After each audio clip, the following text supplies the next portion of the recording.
We're going to get started with Minha and then do a quick Torah study and then do Havdalah together. And then I encourage everybody to, I think it's a different link tonight for the Sacred Sounds Unbounds presentation with Noah Aronson, who was yet another one of these wonderful young spiritual musical talents in the Jewish world that we were looking forward to actually being out here with us.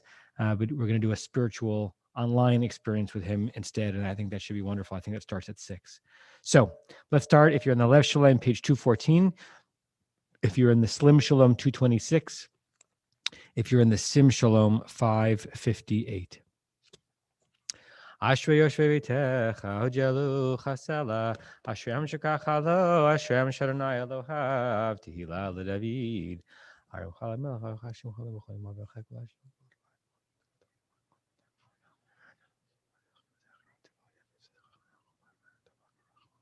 Yodu Charna Kol Masech, V'Hazidech Yivarchu, Chevod Mochacha, Yomer V'chai Yidever Lo Denan V'Rab.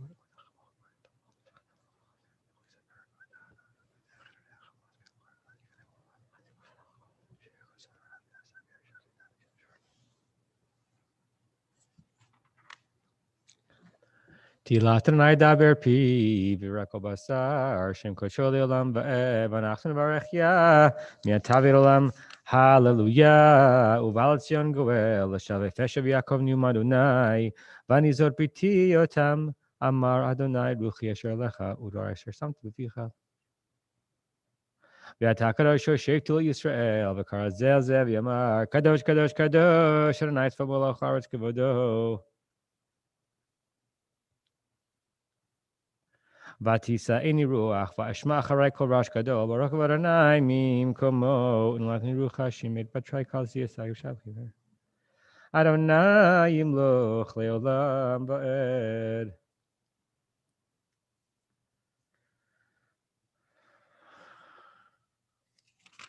Adonai tzvare manim iskablanu kosar nat rosh adam v'dar pachalai shalom lachan nenu v'yom koreinu.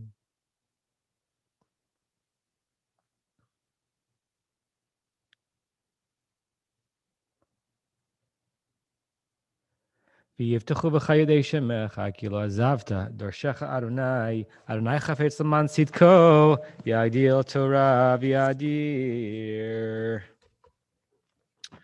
We're on to Parsha Toldot, the birth of Yaakov and Esav. And you can follow along in the Eitz Chaim Chumash on page 146. And if you're just in a Bible, it's the 19th verse of chapter 25. Chapter 25 of the book of Reshit, verse 19.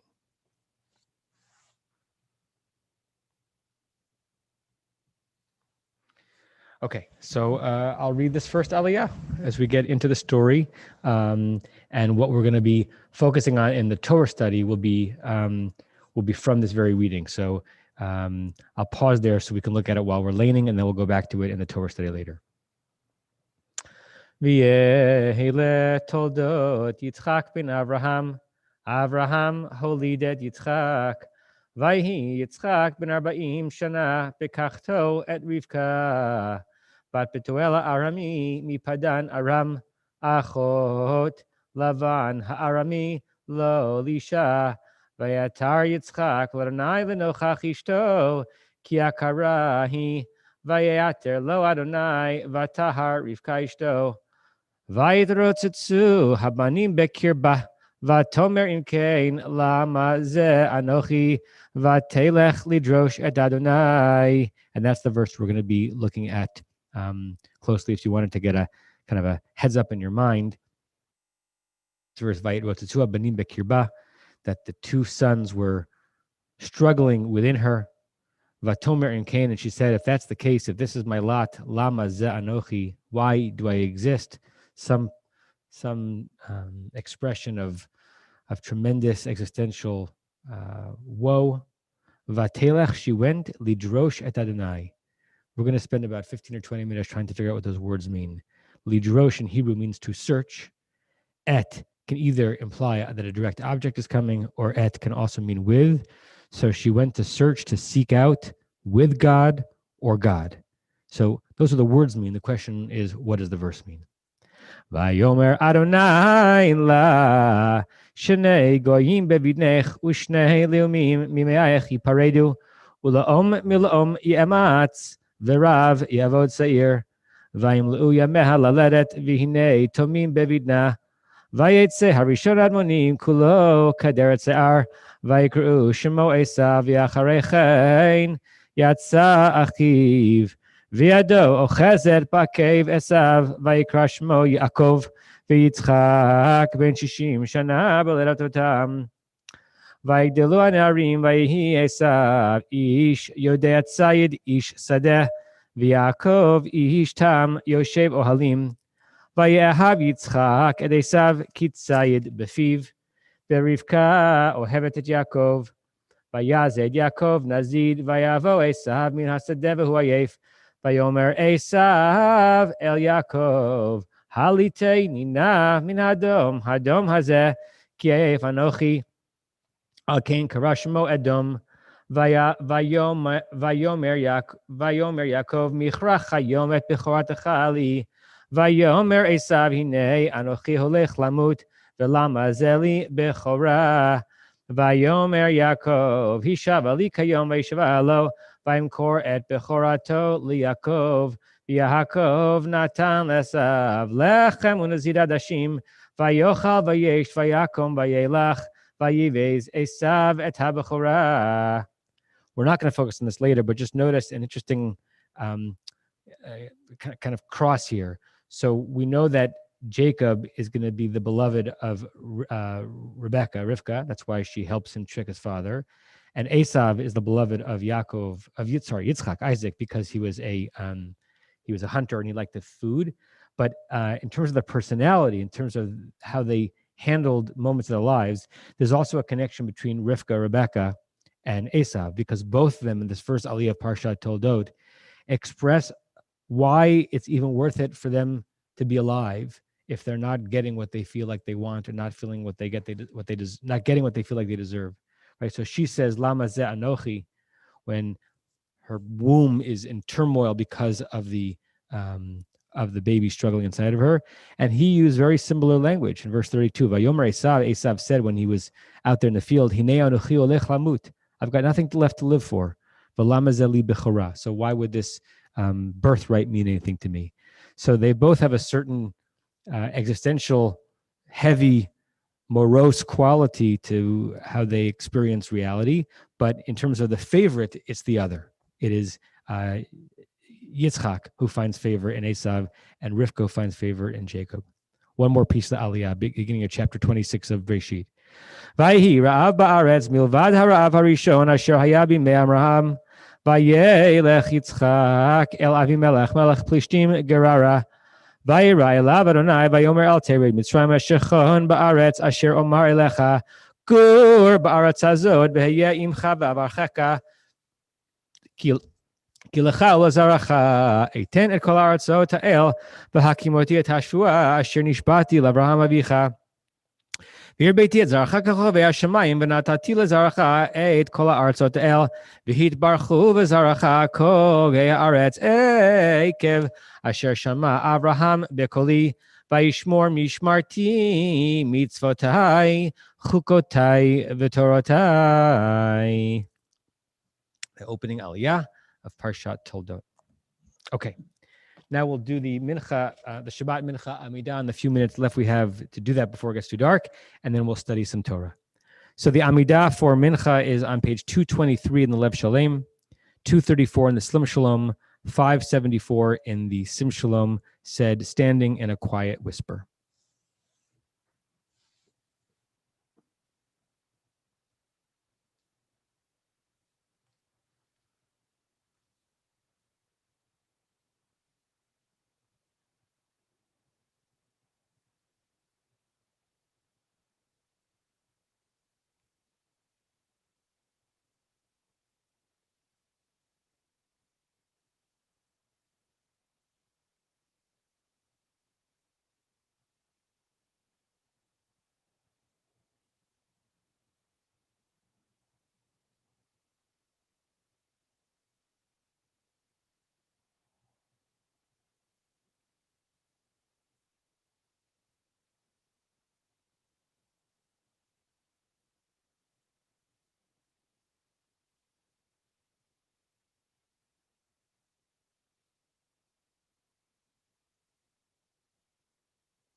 צדקתך צדק לעולם, ותורתך אמת, בצדקתך לימד אמרום אשר עשית גדולות אלוהים מי כמוך, צדקתך כראל, משפטך תהום רבה, אדם ובהמה תושיע אדוני.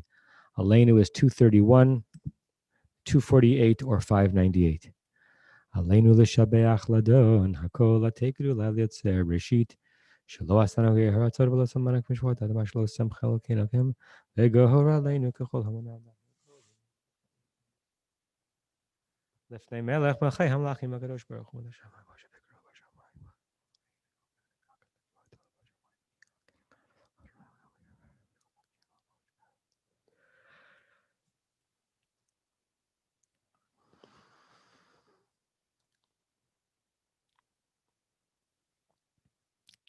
ככתוב בתורתך נמלוך לעולם ועד, ונאמר והיה אדוני למלך על כל הארץ. ביום ההוא יהיה אדוני אחד, ושמו אחד. Kadisha Tome Mourner's Kaddish, page 232, 249, or 600.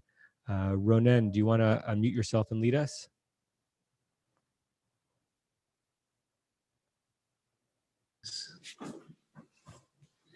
יתגדל ויתקדש שמי רבה. Amen. בעלמא דברה חירותי וימליך מלכותי, בחייכון וביומכון ובחיי דכל בית ישראל, בגלה ובזמן קריב ואמרו אמן. Amen. Yehei Shemei Rabba Mevorach Leolam Leolmei Olmaya. יהי שמי רבה מבורך לעולם לעולמי עלמיה. יתברך וישתבח ויתפאר ויתרומם ויתנשא. ויתהדר ויתעלה ויתהלל שמי לקודשה בריחו. לעילם עם כל ברכתה ושירתה תושבחתה ונחמתה, דמירן בעלמה ואמרו אמן. Amen. יהי שלום רבה מן שמיה וחיים עלינו ועל כל ישראל ואמרו אמן. Amen. עושה שלום ממרומיו, הוא יעשה שלום עלינו ועל כל ישראל ואמרו אמן. Amen. Okay, so now let's go back into that scene. Once again, we're in chapter 25 of the book of Breshit. We're going to look at verse 22. An email did go out. It was not in the Shabbat email. It was a second email that had my Shabbat video. It also had the text sheet. So hopefully many of you have that. And even so, I'll read anything that we refer to in the text sheet. I'll read out completely. But if you have it, that would be a good time to pull it up. So let's first look at the verse on the simplest level. And if you came in late, what we're looking at is verse 22 of chapter 25. And we're trying to understand, and those of you in my Rashi class know that we do this all the time. It's a different thing when studying particularly biblical text to know what the words mean on the one hand than knowing what the verse means, right? I suppose that's the case in any language. If you're studying, Shakespeare sonnets or any poetry or anything where the inferences are subtle or complex, knowing the definition of a word is not the same thing as knowing the intent of the writing itself, right? So that's the source of all midrash, right? The rabbis knew that they knew what the words meant, and they assumed that we knew what the words meant, but they were trying to imagine what else is going on in the verse beyond the simplest understanding. Here, we're just looking at the simple understanding. I don't want to get to drash yet, just pshat. What is going on? Vayit rotzetsu habanim bekirba. Something like the boys were scuffling. Some people read this from the word rotz. They were running. She experienced it as if their legs were running constantly in her womb, literally within her, but in her womb. Vatomer im kain. And so she said, im kain, if yes, if this is the case, if this is my reality, lama ze anochi, literally those words would mean, why this I? But clearly that doesn't make any sense. Something like, why am I here? Why do I exist? Right? The way it's translated in the JPS is, why do I exist? And her response to this internal question, a question that seemed almost like a rhetorical question in response to travail, vatelech, we know what that word means. She went, lidrosh, to seek, to inquire, to ask, et Adonai. She sought to inquire either with God, because again, biblical Hebrew, et can mean with, or she sought to inquire of God, almost using that as a direct object. She inquired God. She made an inquiry of God. So let's pause for a second. Before we look at any commentaries, we'll throw out some possibilities for what those words might mean. I'll say in situ, like given those words right there, what could it mean? What hints are there in the story that tell us what we think is happening when the Torah says that she went lidrosh et Adonai? Who has some thoughts?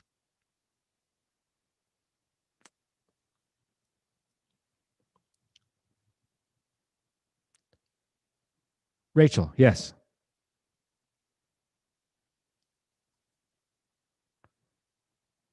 Can't hear you yet. Can you hear me now? Yes, we can. Thank you. Thank you. She wanted to say, is there a purpose to this extremely uncomfortable pregnancy? Here I am in such pain that I'm wondering, why do I have to do this? Like, what's the greater purpose to my to the discomfort I'm experiencing? Okay, so you're going to read lidrosh. She's trying to find something out, but what she's trying to find out in this inquiry is kind of a grand answer to why this is all happening, right? And she can't find that answer from within, so she has to go find it from without, and where she goes is to God. Okay, that's one possibility. And she's looking for, in this way of reading it, the lidrosh, the seeking out, is seeking out something specific, some kind of an answer. I don't want to put words into your mouth, but I think that's what I heard you say. Someone else, what else, given the context, given what comes next in the story, or what comes next in the story, is she gets a response. Vayomer Adonai. God said to her, La. God says, Shnei goyim bevinech. There are two nations in your belly. Ushnei leumim, and two also nations. These are synonyms. Mimei ayechi paredu, will come forth from your innards. Ulaom milaom yamatz. One of them will be stronger than the other. V'rav ya'avod sa'ir. That's its own rabbit hole we're not going to go down. Either the younger will serve the older, or the older will serve the younger, depending on which way you read those three words. So on some level, and this may even be what you intended, Rachel, the story bears out your reading of it, right? Since what she gets in response to this drisha is some kind of prophecy, right? Then perhaps that's what she was looking for. She was looking for an answer for how this is all going to work out. Who else? How else can we possibly do this? Larry?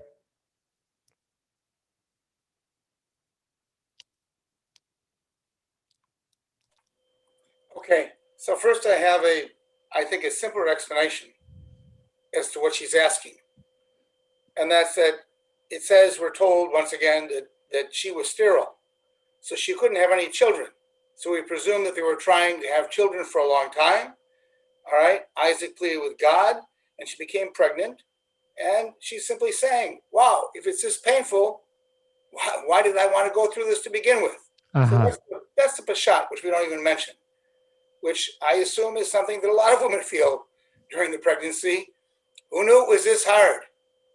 But my other question, my other approach, which is more in response to yours, is to try to understand what the im kain, lama ze anochi. So you can look at that in two different ways. It's translated in altar as, she said, then why me? So the focus is on me. Hmm. All right, not what's happening, but why am I the one that's chosen for whatever it is that this is happening? Mm-hmm. All right, but then Aryeh Kaplan says, why is this happening to me? In which case you can say, why is this happening to me? Which is focusing on what's going on, the struggle. That maybe she foresees that in fact she knows she's having twins and she foresees that there's a struggle. Why? What does this mean? What's happening? It's happening to me, as opposed to why it's happening to me. Given what comes afterwards, I'm pretty sure she's focusing on the struggle itself, and not on her role in that particular struggle. But she goes to get you the lidroshes. She went to seek a message from God, according to Kaplan, whereas Alter just says she went to inquire of the Lord. So he still leaves it open as to what it is she's inquiring. I think that Aryeh Kaplan is pointing to the fact that there's a message about what's to come. Good. So we're going to come back to that in a second after I hear what Alan said. But just to linger, this may be just not only a subtlety, but a subtlety of subtleties. But I'm going to telegraph this a little bit. This subtlety of subtleties and the differences between how we understand to inquire versus to get a message.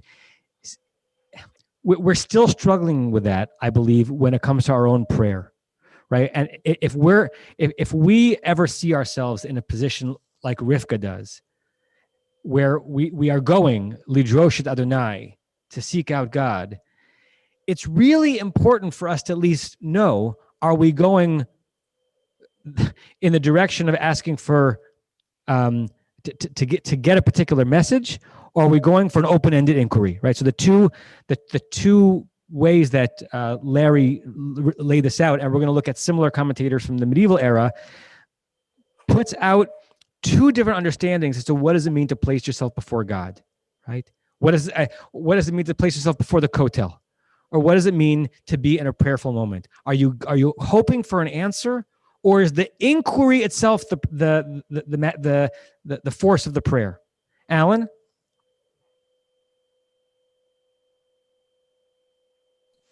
There you go. Okay. What you said is exactly where I was going in terms of praying. And what Larry was saying, why, the text says, why do I exist?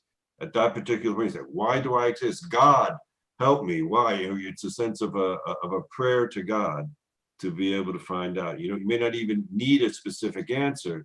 It's when they say, looking for some sense. Why am I here? How can I be doing this? What's my purpose here? Right. And again, let's linger on that and think of this both from the perspective of the biblical story, but your own story. The moment you had about 9 minutes ago is the prayer experience, the person's articulating the prayers and the deep thoughts, or is the prayer experience the gap in between when that is offered and if and when any response comes, right? Heschel would say that the biggest disappointment we have in prayer is assuming that it's the latter category. The biggest problem we have in prayer is our assuming that our prayer is the beginning of the conversation, and therefore we're waiting for the answer to come from the Holy One. Heschel would say our prayer is the conversation. Or he would say it even differently.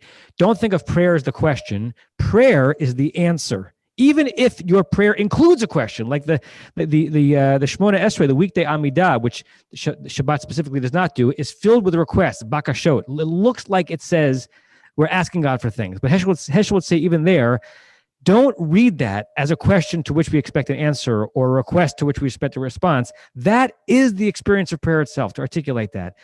If prayer is not the question, it's the answer. Heschel would say the question happened at Sinai. The question was when God said to the Jewish people, will you be in relationship with me? And prayer is the answer we give over and over and over again. Yes, I will be. Yes, I will be, even if the language of this prayer is a request. The focus is not the request. The focus is that I'm standing here in front of the Holy One, connecting my life to your grand reality. Now, how do we read all that back into Rivka, who's an archetype, right? And is this emerging organically from how the rabbis read this moment in the story, or does the story lend itself to simply two different understandings as to what prayer is, and we're still stuck in that dichotomy? Look at the source sheet if you have it. I'll read it each. I'll read each one out, but if you have it, it's great. So the first is Rashi on this verse. I almost always begin with Rashi.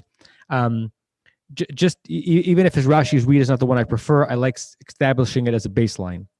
Vatelech lidrosh, on the phrase, and she went to go seek, Rashi says, Leveit midrasho shel shem. This is kind of an inscrutable line here.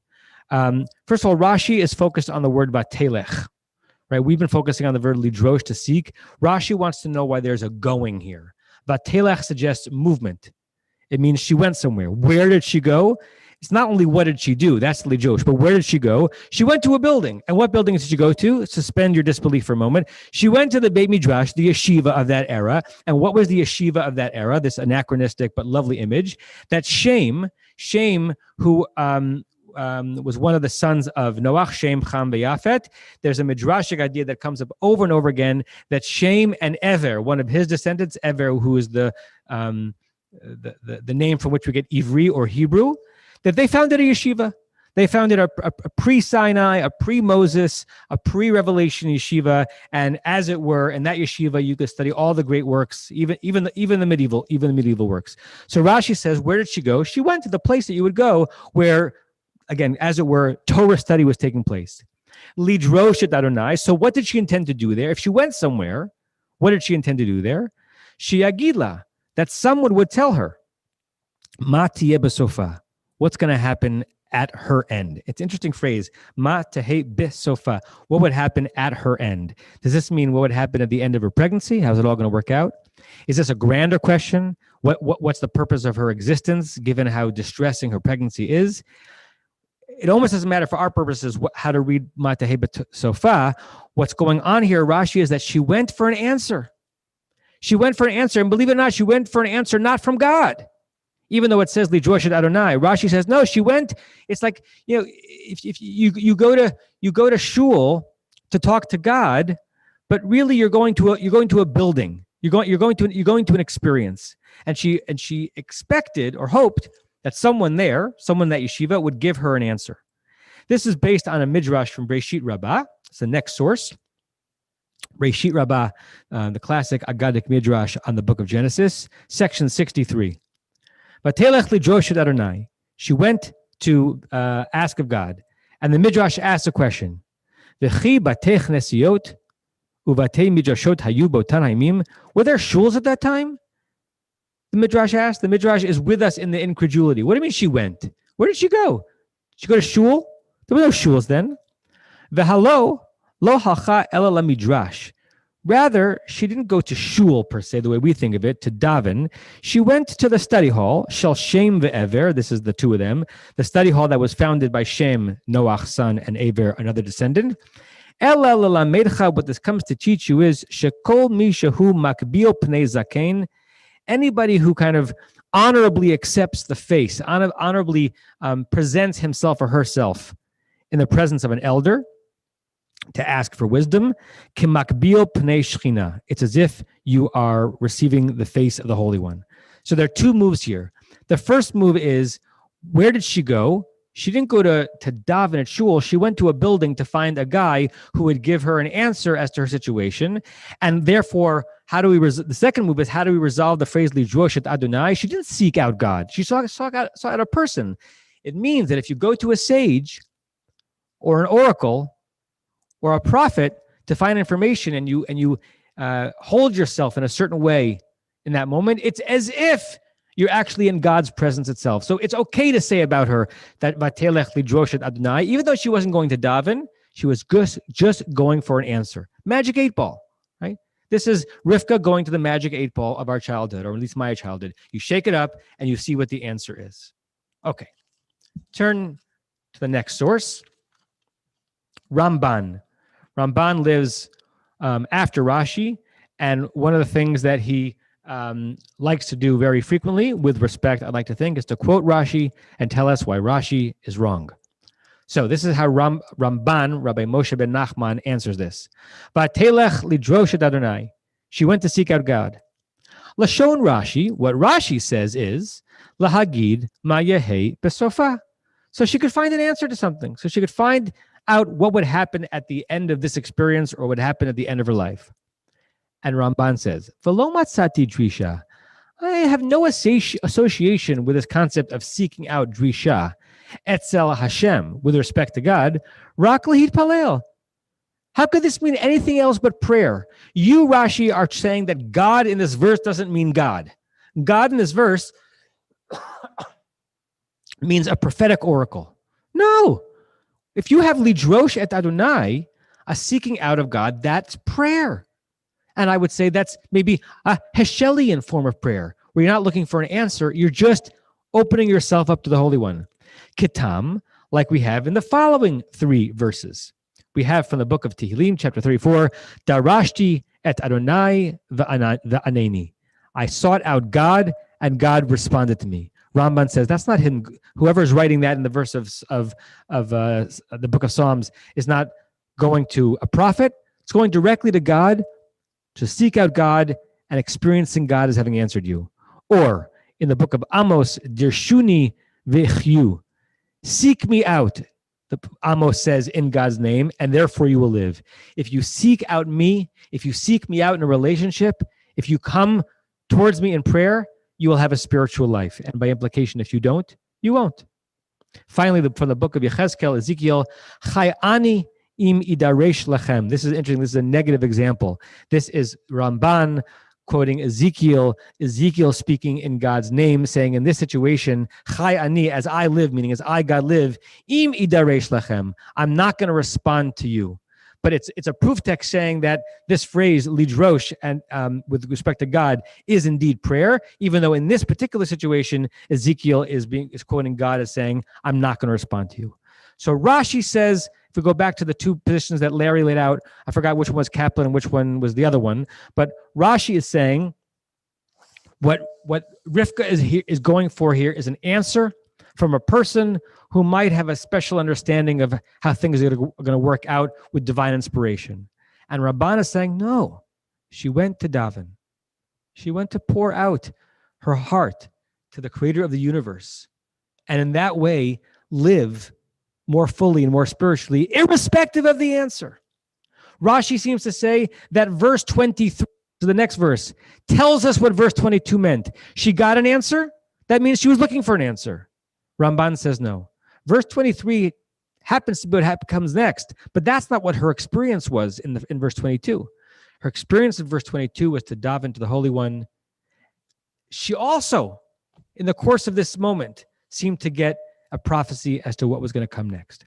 Okay, let me pause here for a second and ask this question. I'll ask it on 2 levels. Either based on your on what seems to you to come out of the text, or your understanding in your own spiritual life as to what it means to lidrosh et Adonai, to seek out God. Which side do you fall on, Rashi or Ramban? She was going to find out information in kind of an oracular way, or she was going to pray. And understand that in that sentence, to pray doesn't mean to go out and seek oracular information. To pray means something different than that. Larry? Well, for me, it's obviously to pray, but I'll quote Harry Chapin. It's got to be the going, not the getting there that's good. The going is the praying. The answer is the getting there. Good. Someone else? Thank you for resurrecting Harry. Yes? Go ahead, Joanna.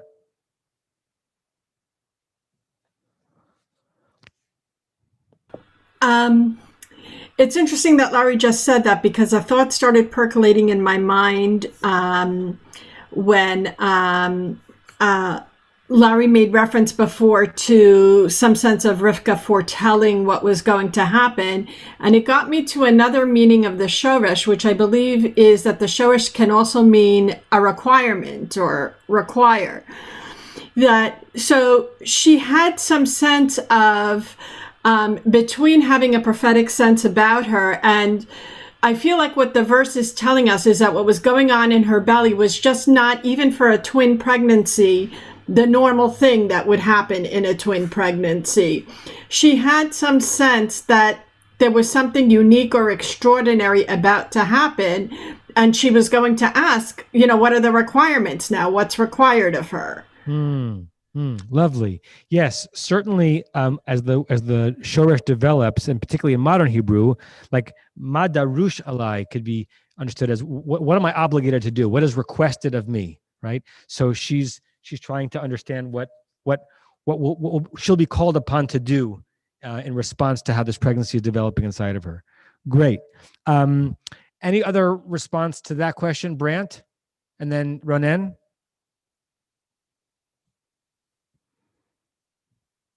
I was saying that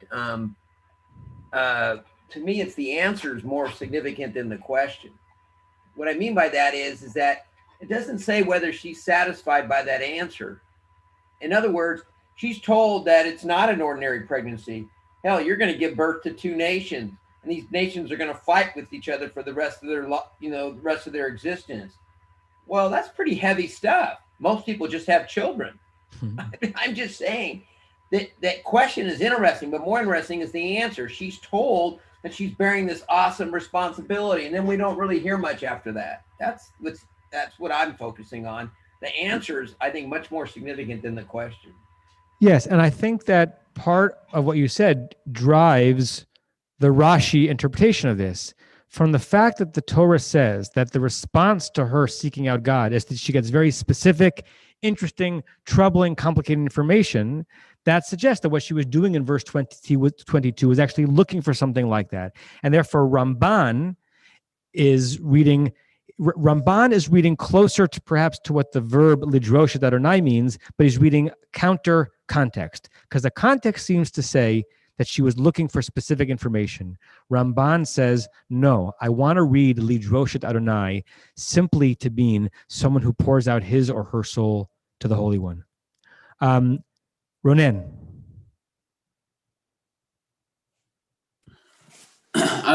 Just to build on what Joanna said a little bit, I'm wondering if there's a bit of a in between here somewhere, that I keep on thinking of tshuva, and like the idea that maybe she feels because there's an extraordinary discomfort and extraordinary pain that there's something that she needs to repent for, that there's something in the past that she hasn't addressed.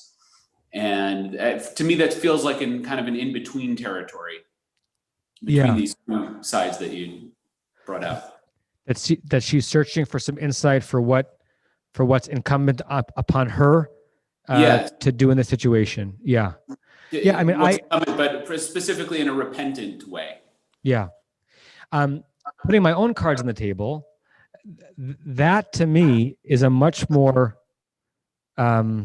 useful and apt way of understanding our own prayer, right? That going back to Heschel's critique of the modern notion that prayer means I ask God a question, I wait for an answer.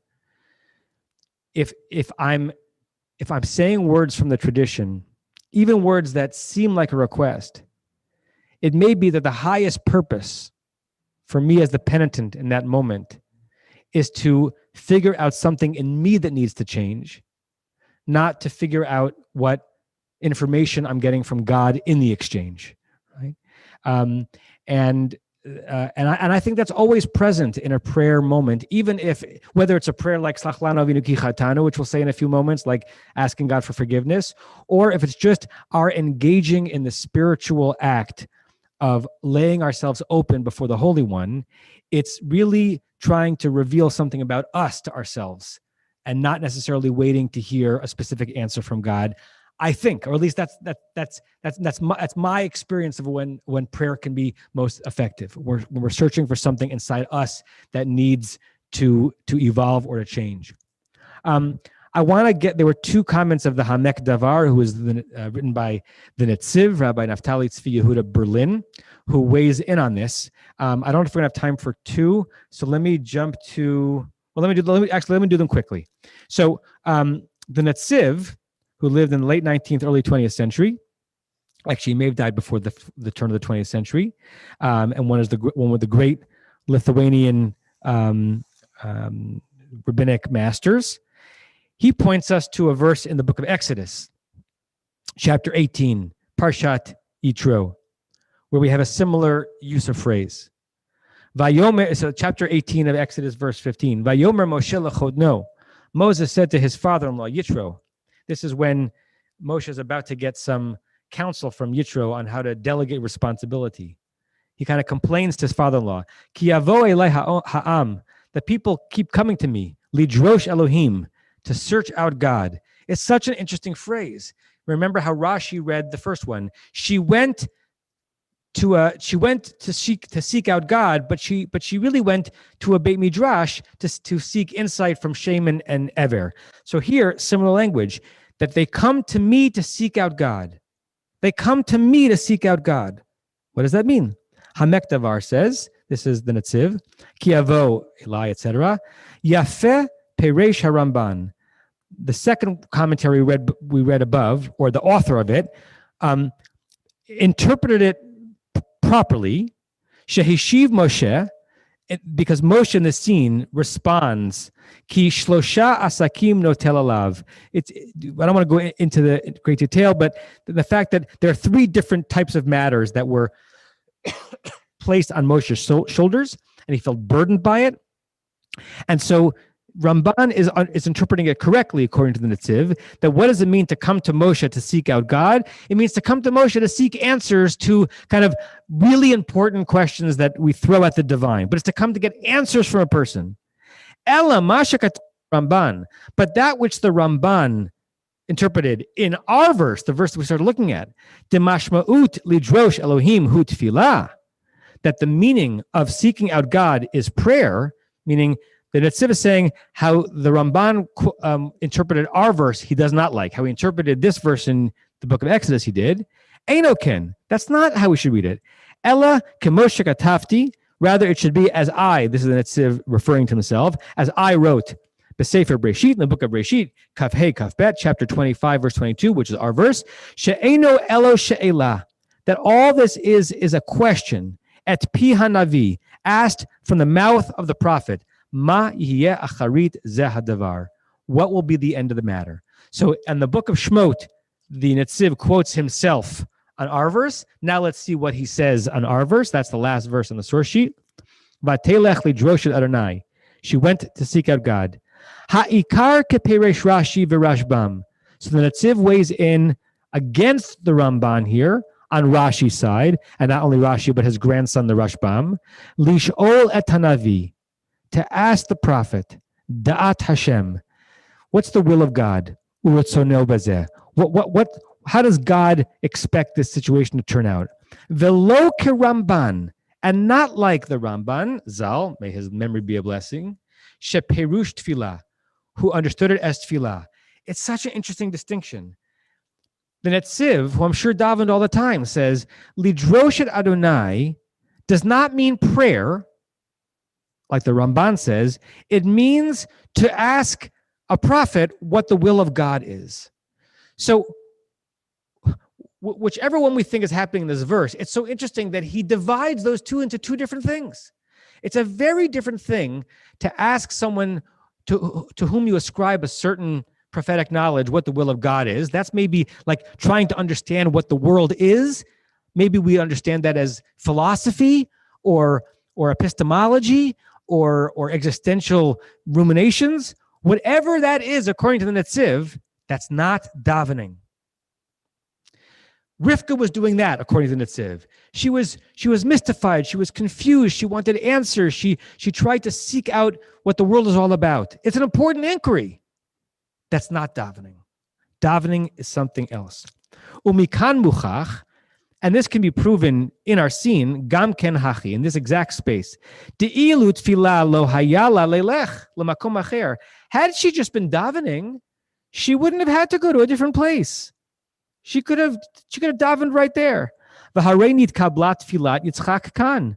It's interesting how he phrases this. The prayer of Isaac, it says, not the prayer of Rivka.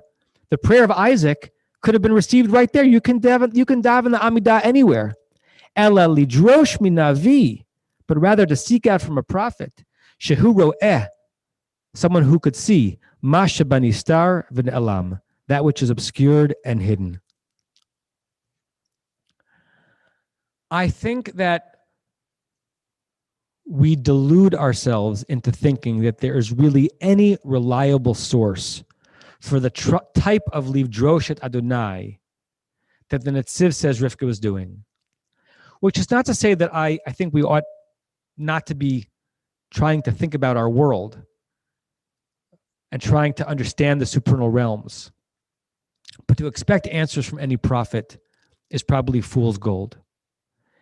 And yet I do think that we are supposed to be living a life of tefillah, a life of prayer. And for me, it's helpful to be reminded. I'm reminded of when I read Heschel, and I'm reminded of it when I pray, and I'm reminded of it in this exact reading, that every time I pray, I have to remind myself, whatever is going on here, it is not lidrosh et Adonai. I think it's helpful to read against the Ramban. It's not to ask something specific of God. I can try to understand God's world as I study and as I ponder. But in the moment that I'm praying, I'm trying to expose myself, understand me, and present that in front of the Holy One. Another wonderful Heschelian quote that I like to use all the time, he said, prayer may not save us, but prayer may make us worth saving. It's a wonderful turn of phrase. Prayer is not a miraculous exchange where by the end of the Amidah, there's salvation. But prayer is an opportunity to go as deep as possible into ourselves so that in that mode, we might emerge as a being who's more worthy of salvation if salvation were to come. And that relies much more on our internal process than any answer we might get from Drisha et Adonai, seeking out God. So obviously, I want us to be seeking out God. I want us to be seeking out the mysteries of the world. And I want us to be, as I spoke about on Yom Kippur, curious ad nauseum. But somehow, I want our curiosity to be replaced when we're in prayer just by wonder, just by awe, just by openness. And when we finish the Amidah, then we can come back to asking questions of the world and questions of God. Shabbat Shalom. And with that in mind, let's pray. And don't let me catch you asking questions of God while you're praying. And we'll daven Mariv. If you are in the Lev Shalom is 264, Slim Shalom 281, Sim Shalom 200. V'hurachum yechaper avon v'lo yashchid v'rbala shiva povli kol chamato Adonai Hosheh melech ya'anenu v'yom koreinu Baruch atah Adonai Macholam asher b'dvaro mari v'ravim b'chachma potech sharim.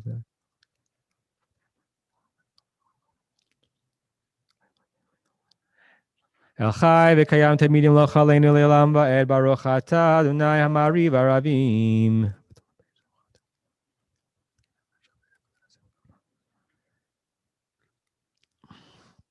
V'avatecha al tasir mimenu li'olamim Baruch atah Adonai ohev amo Yisrael El Melech and Eman.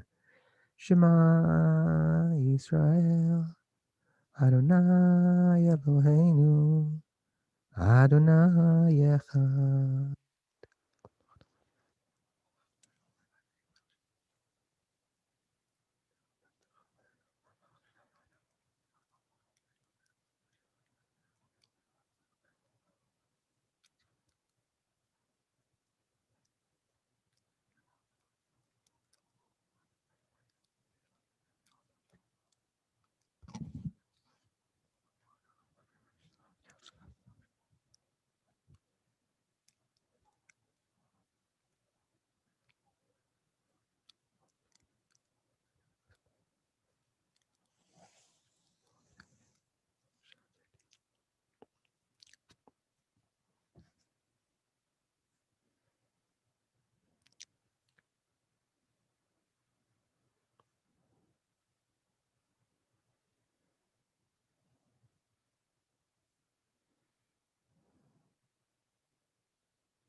אתכם מארץ מצרים לא לכם לא הימני אדוני אלוהיכם אמת באמונה כזו וקיים עלינו כי הוא אדוני באנג'לתו ואנחנו ישראל.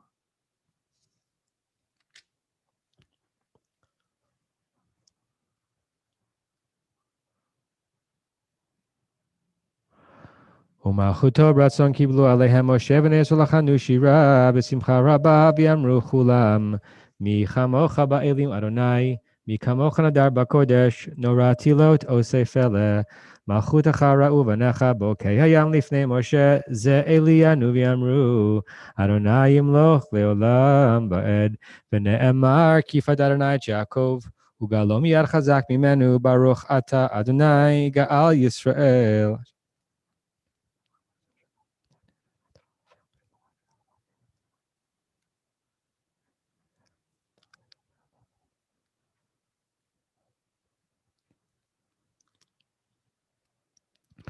ושמור צאתנו ונלחם השלום יתה ביד עולם ברוך אתה אדוני שומר עמו ישראל לעד.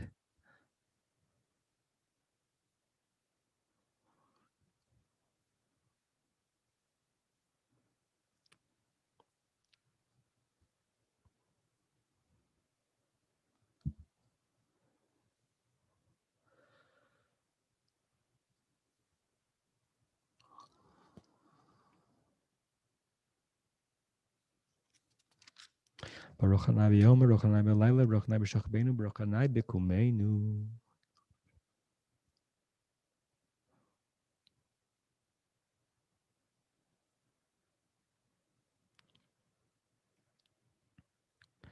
כי המלכות שלך היא, וליומי תמלוך בכבוד, כי אין לנו מלך אלא אתה, ברוך אתה אדוני המלך בכבודו, תמיד ימלוך עלינו לעולם ועד, ועל כל מעשיו.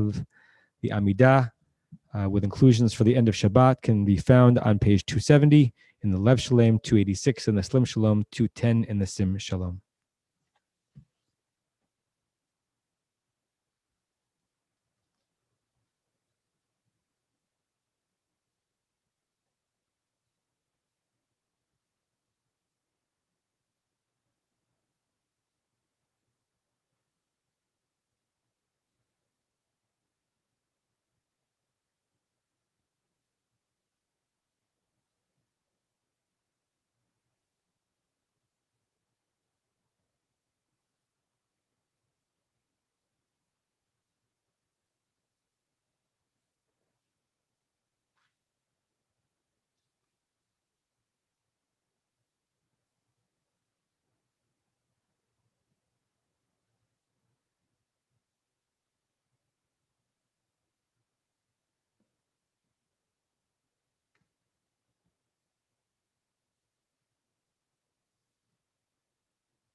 If you're in the Lev Shalem, we're in the middle of 279.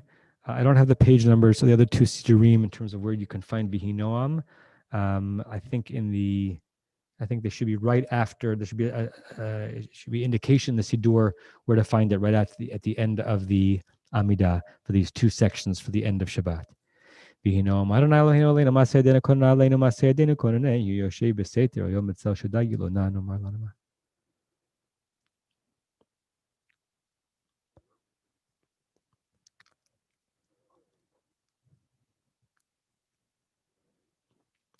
Yikreini v'nei Omenuachi v'tzara Chaltzei v'Achabzeyu Orech Yamim Aspiyeyu v'Arei B'Shuati Orech Yamim Aspiyeyu v'Arei B'Shuati. If you're in the Slim Shalom, back to 216. If you're in the other Sidurim, just in the next paragraph. V'ata kadosh Yoshev Tilakov.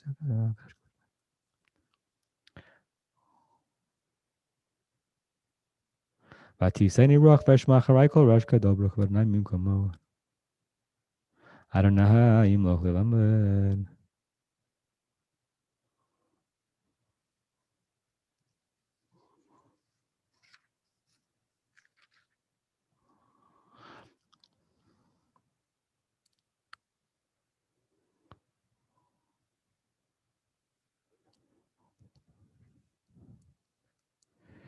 V'yivtechu b'chaydei shemecha kilo azavta darshecha Adonai Adonai chafetz leman tzidko yadil Torah v'ya'adir.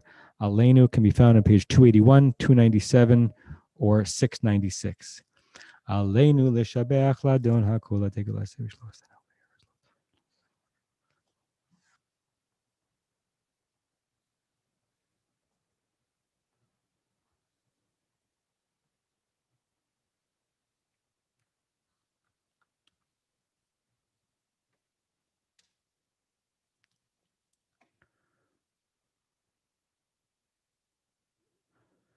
V'nemar v'yadonai l'melech kol ha'aretz b'yom hahu yadonai echad u'shemo echad. Is there anyone who is saying Kaddish? Rachel, please, will you unmute yourself and lead us?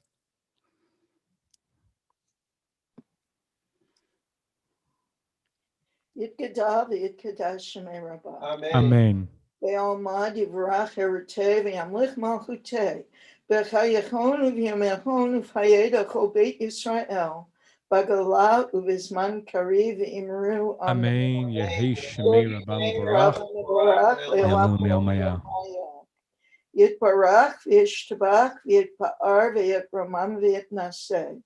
V'yithadar v'yit'aleh v'yithalal Shemei d'Kudashah B'richu. Le'elam min kol birchata v'shirata tushbechata v'nechamata da'amiran be'alma v'imru amen. Yehei shlama rabba min shmaya v'chaim aleinu ve'al kol Yisrael v'imru amen.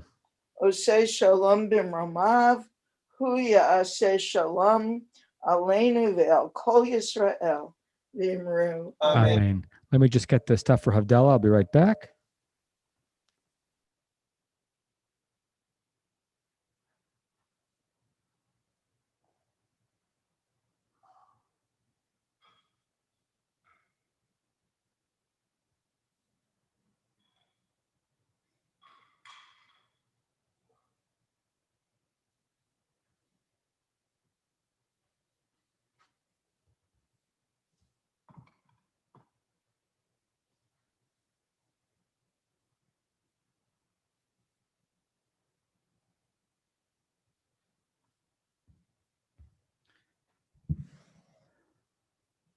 If I say the words, try the soup, and you respond, aha, everybody know what joke I'm referring to? Try the soup. Aha. You know that joke? In the restaurant, try the soup. The reason why I make reference to it is that I have a Havdalah candle, but I don't have any matches, which is the punchline of that joke, because you can't try the soup without the spoon. So I don't have any matches right here. So there's someone who is there who can light a Havdalah candle, and we can kind of do Havdalah combined. But I have no way of igniting a flame here. The matches were not dropped off. Hinei Yeshuati yaftach velo evchad Ki aziv zimrat ya Adonai vayehi li lishua Ushavte mayim besason mimaynei ya Yeshua L'Adonai ya Yeshua Alamcha berchatecha sela Adonai tzvaot imanu Miskav lanu Elohei Yaakov Sela Adonai Tzevaot Asher Adam Boteach Bach Adonai Yoshia Hamelech Yaneinu V'yom Koreinu La Yehudim Hayta Ora V'simcha v'sason v'yekar Kein tiyeh lanu kosh Yeshuot esa Uv'shem Adonai ekra Yain Adonai Adonai Adonai Hain Adonai Adonai Baruch atah Adonai melech haolam borei pi hagafen Baruch atah Adonai Eloheinu melech haolam borei minei besamim. Gary, please unmute and say the bracha for the flame.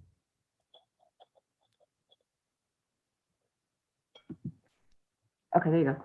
Baruch atah Adonai Eloheinu melech haolam borei ha'esh.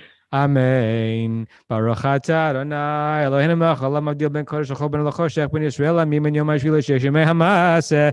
Baruch atah Adonai ha'mavdil ben kodesh l'chol.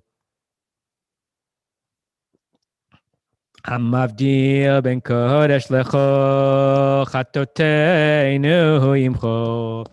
Zareinu v'chasbeinu yarbe yarbe kacho v'kakochavim balayla. Zareinu v'chasbeinu yarbe yarbe kacho v'kakochavim balayla. Shavua tov, Shavua tov. Shavua tov, Shavua tov, Shavua tov, Shavua tov, Shavua tov, Shavua tov. Wishing everyone a wonderful and healthy week. 6 o'clock in just a little bit, you can go on to our spiritual concert tonight with Noah Aronson. Have a great Sunday. Happy early Chodesh Kislev, which starts on Tuesday. Great to study with you. And great to Lidrosh et Adonai with all of you. See you soon.